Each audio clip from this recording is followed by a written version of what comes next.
আসসালামু আলাইকুম রহমতুল্লাহ dear students hope you all are okay. প্রিয় শিক্ষার্থীরা, আশা করি তোমরা সবাই ভালো আছো। তো আজকে হচ্ছে আমরা ন্যারেশন সম্পর্কে আলোচনা করব, যেটিকে আমরা ন্যারেটিভ স্টাইল অথবা স্পিচ বলে থাকি। তো ন্যারেশনের প্রাথমিক যে রুলস বা কিছু কিছু যে নিয়ম জানতে হয় সেগুলো তোমাদের জানা আছে। তো আমরা এখানে হচ্ছে 5টি এক্সাম্পল লিখেছি, সেই এক্সাম্পল গুলো আমরা হচ্ছে আলোচনা করব। এই আলোচনার মাধ্যমে আশা করি ইনশাআল্লাহ সবকিছু ক্লিয়ার হয়ে যাবে। এবং প্রাথমিক যে রুলস গুলো আছে, যেমন হচ্ছে পার্সনের পরিবর্তন, সেইটের পরিবর্তন, ইনভার্টেড কমার পরিবর্তন, এরপর টেন্সের পরিবর্তন, এই পরিবর্তনগুলো তোমাদেরকে দেখে নিতে হবে। কারণ এই 5টি উদাহরণে হচ্ছে বিস্তারিত বলা হয়তো সম্ভব হবে না। তো আমরা এখন প্র্যাকটিসে যাব। তো হচ্ছে প্রথম যেটি লিখেছি আমি ধারাবাহিকভাবে, যেমন হচ্ছে 5টি সেন্টেন্সের আমরা কি করি সাধারণত ন্যারেশন করে থাকি। সো এই 5টি সেন্টেন্স আমি ধারাবাহিকভাবে লিখেছি। সো এগুলো আমরা প্র্যাকটিস করব।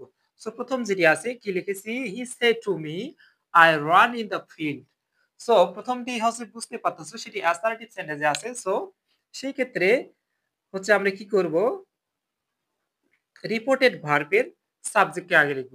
এরপরে সেইটের পরিবর্তে আমরা জানি অ্যাসার্টিভ রিপোর্টেড স্পিচ যদি অ্যাসার্টিভে থাকে তাহলে সেইটের পরিবর্তে আমরা টোল্ড ব্যবহার করি। এরপরে অবজেক্ট, অবজেক্ট এখানে কি আছে মি। এরপরে ইনভার্টেড কমার পরিবর্তে দ্যাট, দ্যাট কেন নিলাম কারণ অ্যাসার্টিভের সময় ইনভার্টেড কমার পরিবর্তে দ্যাট বসে। এরপরে পার্সনের পরিবর্তন, তোমরা জানো যে ফার্স্ট পারসন যদি রিপোর্টেড স্পিচে যদি ফার্স্ট পারসন থাকে তাহলে সেটি পরিবর্তন হয় রিপোর্টেড ভার্বের সাবজেক্ট অনুযায়ী। সো সাবজেক্ট আছে কি হি, এখানকার সাবজেক্ট হি, অর্থাৎ ফার্স্ট পারসন সাবজেক্ট অনুযায়ী পরিবর্তন হয়। এরপরে আমরা জানি টেন্সের পরিবর্তন, প্রেজেন্ট ইনডিফিনিট থাকলে পাস্ট ইনডিফিনিট হয়, প্রেজেন্ট ইনডিফিনিট থাকলে পাস্ট ইনডিফিনিট। তো এক্ষেত্রে কি হবে, রানের, রানের পাস্ট ফর্ম র্যান। সো রানের পাস্ট ফর্ম হচ্ছে র্যান। এরপরে বাকি যে অংশটুকু আছে আমরা সেই অংশটুকু কি করব, লিখে দেব। এরপরে যে সেন্টেন্সটি আছে he said to me do you know me. So এটি বুঝতে পারতেছো যে ইন্টারোগেটিভ সেন্টেন্স। সো ইন্টারোগেটিভের ক্ষেত্রে সেড টুর পরিবর্তে আমরা কি লিখি, আমরা সাধারণত আস্কড লিখে থাকি। এরপরেই হচ্ছে অবজেক্ট, অবজেক্ট কি মি। এরপরে ইন্টারোগেটিভের ক্ষেত্রে ইন্টারোগেটিভ সেন্টেন্সটি যদি অক্সিলারি ভার্ব দিয়ে শুরু হয় তাহলে সেক্ষেত্রে আমরা কি ইউজ করি, ইফ। এখানে কিন্তু অক্সিলারি ভার্ব দিয়ে শুরু হয়েছে। আর যদি ডব্লিউএইচ ওয়ার্ড দিয়ে শুরু হয় তাহলে সেই ওয়ার্ডগুলো ইনভার্টেড কমার পরিবর্তে বসানো হয়। এরপরে সাবজেক্ট, তো সাবজেক্ট সেকেন্ড পারসন, আমরা সেকেন্ড পারসন হলে কি অনুযায়ী পরিবর্তন হয়, সেকেন্ড পারসন পরিবর্তন হয় কি অনুযায়ী, অবজেক্ট অনুযায়ী। সো এখানে কি আছে, he said to me do you know me. So কি হচ্ছে, সেকেন্ড পারসন মি। সো মির সাবজেক্টিভ ফর্ম আই। এরপরে নো প্রেজেন্ট টেন্সে আছে, নো এর পাস্ট ফর্ম আমরা কি জানি, নিউ। এরপরে এখানে দেখো আরেকটি আছে, এটি অবজেক্টিভ ফর্মে আছে। সো এটি first person. So first person কি অনুযায়ী পরিবর্তন হয়, সাবজেক্ট অনুযায়ী। So here subjective form, objective form হচ্ছে হিম। হিম কেন লিখলাম, কারণ এখানে হচ্ছে অবজেক্টিভ ফর্মে আছে, সেই কারণে এর অবজেক্টিভ ফর্মটি সেখানে লিখলাম।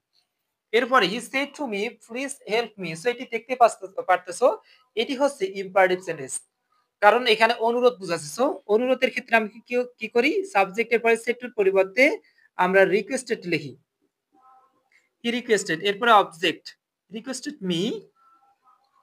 এরপরে ইনভার্টেড কমার পরিবর্তে আমরা কি করি, আমরা টু ইউজ করি ইম্পারেটিভের সময়।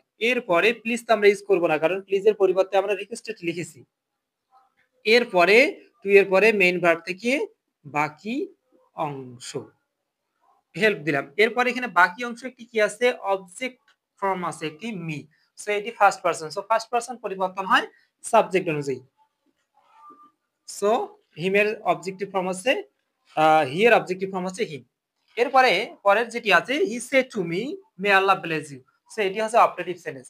সো অপারেটিভের ক্ষেত্রে আমরা কি জানি, উইশ অথবা প্রেড হয়। আমরা সাধারণত প্রেড ওয়ার্ডটি ব্যবহার করি তখন যদি সৃষ্টিকর্তা সম্পর্কিত বিষয় সরাসরি হয়ে থাকে তাহলে আমরা প্রেড ব্যবহার করি। তাহলে আমরা কি ব্যবহার করতে পারবো এখানে, হি প্রেড। এরপরে অপারেটিভের ক্ষেত্রে আমাদের অবজেক্ট লেখার প্রয়োজন হয় না। ইনভার্টেড কমার পরিবর্তে আমরা কি করব, অপারেটিভের ক্ষেত্রে আমরা দ্যাট ইউজ করি। এরপরে এই সেন্টেন্সের হচ্ছে সাবজেক্ট, সাবজেক্ট কি? আল্লাহ। সো থার্ড পারসন এর আমরা জানি কোন পরিবর্তন হয় না। থার্ড পারসন এ। এরপরে আমরা কি ইউজ করি? একটি একটি হচ্ছে মডাল ভার্ব ব্যবহার করি মাইট। এরপরে পরের অংশ। এরপরে এখানে একটি অবজেক্টিভ ফর্ম আছে ইউ। সো ইউ হচ্ছে সেকেন্ড পারসন। পরিবর্তন হবে কি অনুযায়ী? রিপোর্টেড ভার্বের অবজেক্ট অনুযায়ী। Saw him. এরপরে হচ্ছে the boy said what an interesting আচ্ছা বানানটি ইন্টারেস্টিং বানানটি ভুল হয়েছে। আমরা একটু ঠিক করে নিব। What an interesting thing it is. So এটা এক্সক্লামেটরি সেন্টেন্স। তো এক্সক্লামেটরি সেন্টেন্স দুই ভাবে শুরু হয় আমরা জানি, একটি ডব্লিউএস ওয়ার্ড দিয়ে অর্থাৎ হোয়াট এবং হাউ দিয়ে, আর একটি হচ্ছে ইন্টারজেকশন ওয়ার্ড দিয়ে। তো এখানে ওয়ার্ড দিয়ে শুরু হয়েছে। সো আমরা কি করব? সাবজেক্ট আগে লিখব রিপোর্টেড ভার্বের। এরপরে সেন্টেন্সটি যদি আনন্দের কোনো বিষয় বোঝায় তাহলে আমরা এক ধরনের লিখব, আর যদি হচ্ছে দুঃখের বিষয় বোঝায় তাহলে আরেক ধরনের। আনন্দের কোনো বিষয় হলে আমরা কি ইউজ করি? এক্সক্লেমড উইথ জয়, অথবা অবাক হওয়া কোনো জিনিস হলে এক্সক্লেম উইথ ওন্ডার। সো এখানে আমরা জয় ইউজ করতে পারি, ওন্ডার ইউজ করতে পারি, কারণ এই ধরনের বোঝাচ্ছে। So the boy exclaimed with the boy exclaimed with joy. এরপরে ইনভার্টেড কমার পরিবর্তে এক্সক্লামেটরির সময় আমরা কি ইউজ করি? That. So the boy exclaimed with joy that. এরপরে সাবজেক্ট, সাবজেক্ট কোথায়? ইট। এরপর টেন্সের পরিবর্তন। সো টেন্স ইজ থাকলে কি হয়? ওয়াজ হয়। সো জয় দ্যাট ইট ওয়াজ, এরপরে আমাদেরকে কি যুক্ত করতে হয়? এ ভেরি যুক্ত করতে হয়। এরপরে so joy that it was a very interesting. এরপরে কি বাকি আছে? থিং। তো এই হয়ে গেল আমাদের ন্যারেশন। সো সবাই ভালো থাকবে। আর আজকের ক্লাসটি খুব সম্ভবত একটু এলোমেলো মনে হতে পারে, তবে কোথাও যদি বুঝতে সমস্যা হয়ে থাকে অবশ্যই কমেন্টে জানাবে। সো ভালো থাকবে। আসসালামু আলাইকুম ওয়া রাহমাতুল্লাহ।